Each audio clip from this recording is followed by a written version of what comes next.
So hi guys. So today's topic is to answer some questions.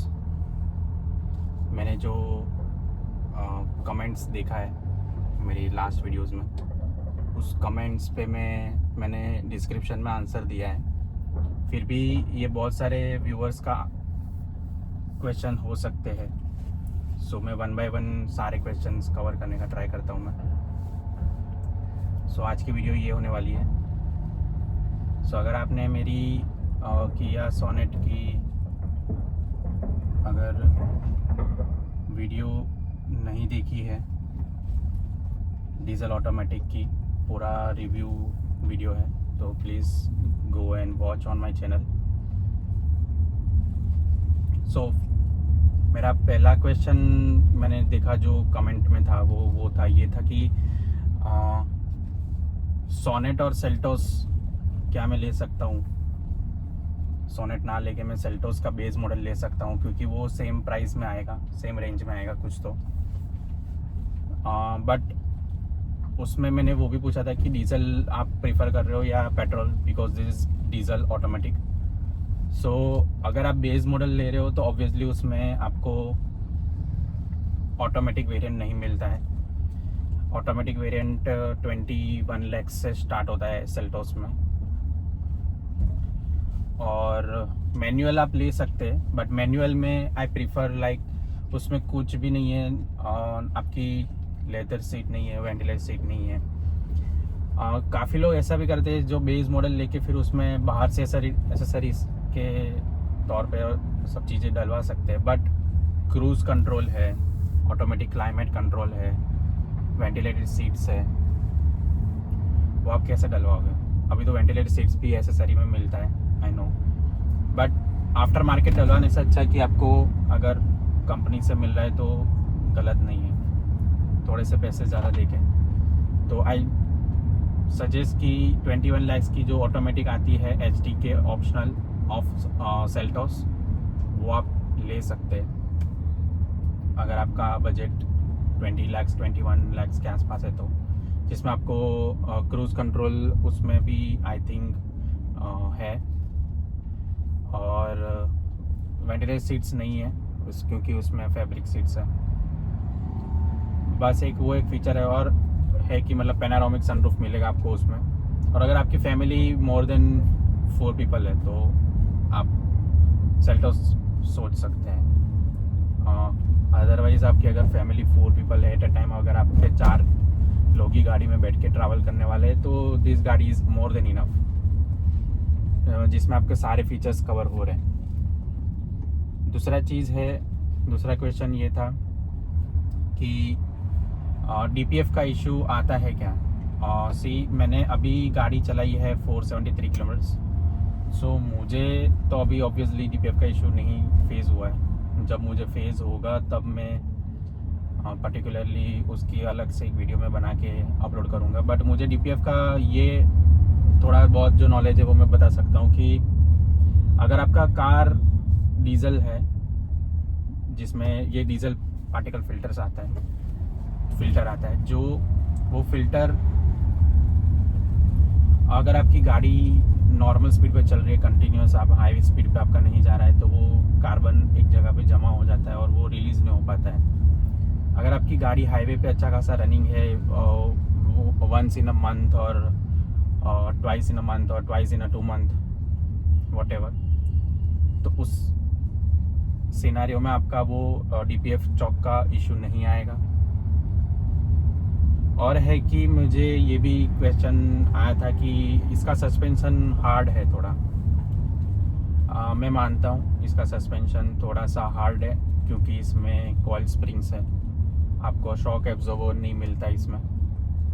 जो shock absorber होता है वो actually मेरी जो स्कॉर्पियो N थी उसमें था वो शॉक एब्जॉर्बर उसमें, क्योंकि जितने भी गड्ढे आए वो उसमें फील नहीं होते थे, क्योंकि उसमें शॉक एब्जॉर्बर था, तो वो ज़्यादा इजी टू मतलब बोल सकते हैं कि as compare to coil spring वो थोड़ा इजी लगता था बैठने में। बट वो है कि वो बॉडी ऑन फ्रेम था, इसलिए उसमें शॉक एब्जॉर्बर था। आप कोई भी कॉम्पैक्ट एसयूवी ड्राइव करोगे तो उसमें आपको थोड़ा सा स्टिफीनेस फील होगा। आपको एकदम एसयूवी की तरह फुल जो बॉडी रोलिंग होता है आपको बिल्कुल फील नहीं होगा, वैसा नहीं होता है। आपको हल्का सा फील तो आपको एसयूवी में भी होगा, ये कॉम्पैक्ट एसयूवी में भी होगा।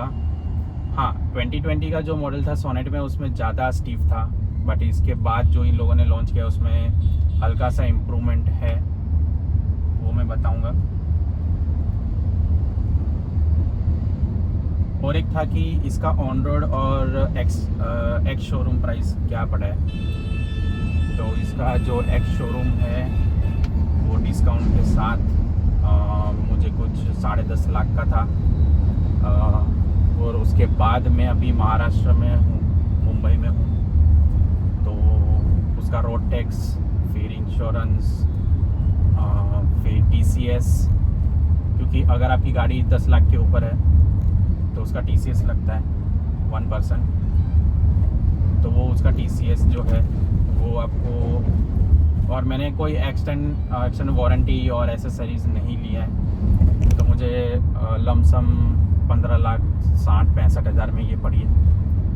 इसका एक्चुअल अगर एक्सटेंड वारंटी लो या फिर आप एसेसरी लो, ये सब मिला के अगर देखा जाए तो वो 16.5 लाख की आती है। बट मैंने वो सब नहीं लिया है, डिस्काउंट लिया है अच्छा खासा। तो जैसे मैंने बताया था कि मैंने इसका डिस्काउंट लिया और 1 मंथ ओल्ड मैन्युफैक्चरिंग वाली कार ली है मैंने। और मैं रहता हूँ मुंबई में, पर पुणे से लिया है क्योंकि मेरा अभी पुणे में घर है, तो उसके ऊपर लिया है, उस एड्रेस के ऊपर। तो ये क्वेश्चन था, तो इसका आंसर मैंने बताया आपको। बहुत सारे लोगों को, अगर आप शोरूम में जाओगे तो डीलर्स क्या करते हैं, एक्सटेंड वारंटी लो सर, एक्सटेंड वारंटी आपको हम डिस्काउंट देंगे, आप एसेसरी लो, आप हम उसके ऊपर डिस्काउंट देंगे। ऐसा नहीं होता है, कंपलसरी नहीं है एक्सटेंड वारंटी या एसेसरी। वाई?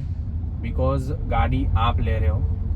मैं तो बोलता हूँ इंश्योरेंस भी आप खुद से करवा सकते हैं, बट मैंने नहीं करवाई अभी तक, क्योंकि मैंने अभी इतना मुझे झंझट नहीं चाहिए। इंश्योरेंस लो, ये करो, वो करो खुद से।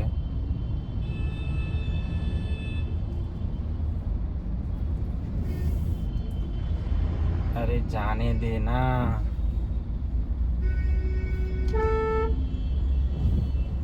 क्या कर रहा है ये?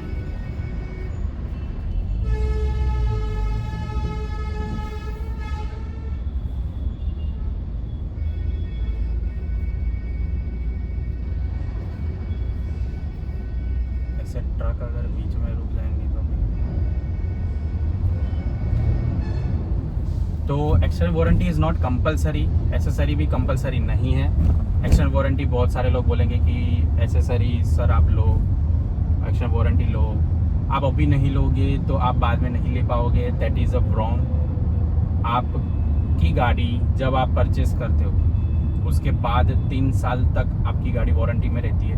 3 साल के बाद अगर आपको लगा कि नहीं मुझे अभी और वारंटी परचेस करनी चाहिए, तो you can purchase after 3 years also. और एसेसरी में जब आपकी एसेसरी, वो लोग बोलते हैं डीलर कि आपके 25,000 में एसेसरी हम डालेंगे, 20,000 के डालेंगे, चेक द अमाउंट। आप अमाउंट चेक करे बिना आपको अगर एसेसरी नीडेड है कि 25,000 में क्या क्या इंक्लूड है, वो चेक करिए।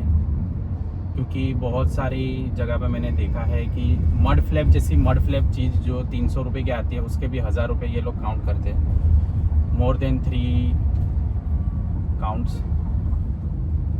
3 गुना से भी ज़्यादा ये लोग प्राइस बढ़ा के उसमें डालते हैं, क्योंकि जो बंदा गाड़ी लेने वाला है वो लमसम अमाउंट पे करेगा। उसको डायरेक्ट बताया जाता है कि सर आपको हम 25,000 की एसेसरी दे रहे हैं, उसमें आपको सर 5,000 का डिस्काउंट दे रहे हैं। बट भाई तुमने 5,000 की एसेसरी मुझे 25,000 में बताई है, वो हम चेक करेंगे, फिर बाद में ही एसेसरी डलवाएंगे। जो चीज़ एसेसरी में आपको रियली रिक्वायर्ड है वही डालना, क्योंकि क्रोम फिनिशिंग वगैरह भी आता है। जो क्रोम फिनिशिंग अगर आप इसका सोनेट का मैंने देखा था कुछ 4000 रुपये का, मुझे नीड नहीं था, मुझे ज़रूरत नहीं लगी उसकी, तो मैंने नहीं डलवाया। जो मैंने एसेसरी डलवाई है उसके लिए मैं एक अलग से वीडियो बनाऊंगा। और फिलहाल तो मैं एक दिखाता हूँ कि ये मेरे पास की है, जो मेटल की है।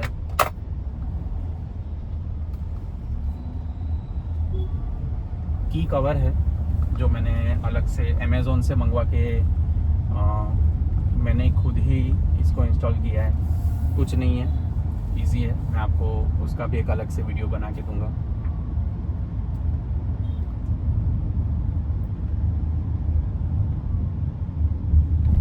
और एक क्वेश्चन था कि ये फुल टैंक में कितनी चलती है ये बताओ।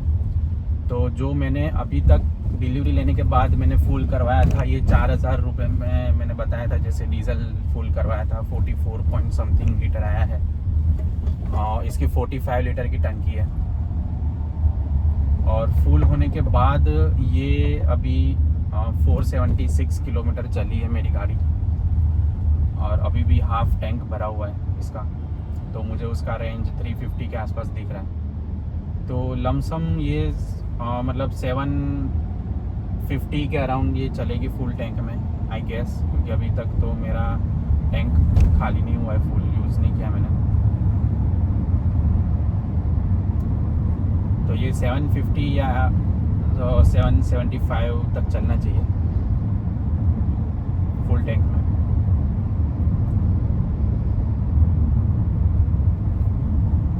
तो बस ये था। और आपको कोई क्वेश्चन हो तो you can ask in comments, I will try to answer it in a video और in a comment for sure.